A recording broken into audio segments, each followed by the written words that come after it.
Hi, this is Joe Stradcutter, High Point Realty, certified distressed property expert, and my main business is helping people sell their houses when they're in a tough financial situation.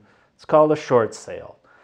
In previous videos, we've talked about short sales, the process, the types of documents, and today we are going to talk about what types of communication you're going to get from the lender. It's called a pre-approval letter, and if you've got more than one loan, you're going to get one from each lender, and they can have varying types of information or lack of information. Again, when you get to this point, if you feel, well, I'm going to recommend that you have an attorney review it.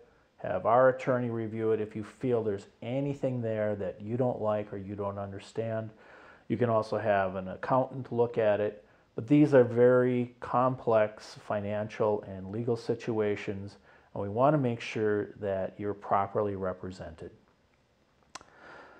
When we negotiate a short sale, we are going to try to get full mortgage satisfaction for you. What that means is this. Means the lender is saying, we know we're taking less, but we're not going to pursue the person owning the mortgage anymore. Free and clear, you get to move on with your life. The second type of letter is one where the lender says something like this.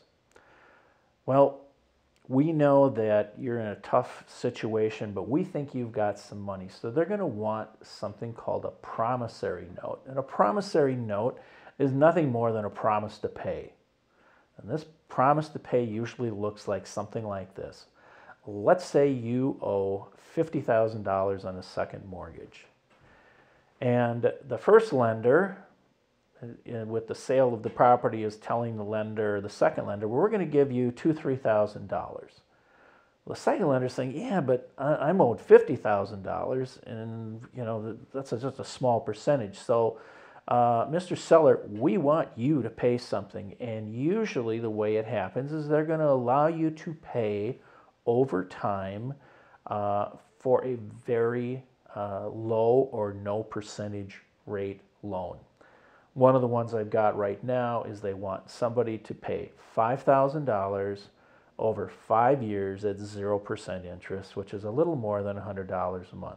Now, that decision to accept or reject that is always your decision, but some of the lenders are doing that.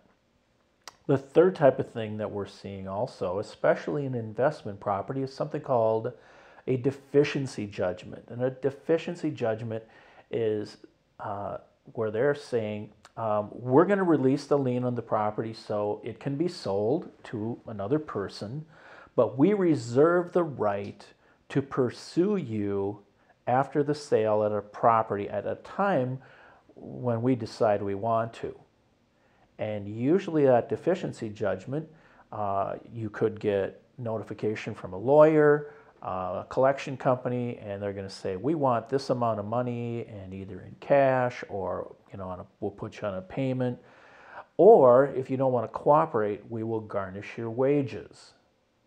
So if you see this deficiency judgment, this is the time I'm going to strongly recommend that you consult with an attorney and find out what he or she has to say about that. Usually this does not happen, but sometimes, and again, especially with investment properties, we are seeing deficiency judgments. If you have any questions moving forward, please give us a call or shoot us an email. We're here to help you out. Again, this is Joe Stradcutter, High Point Realty, and look forward to seeing you again. Thanks.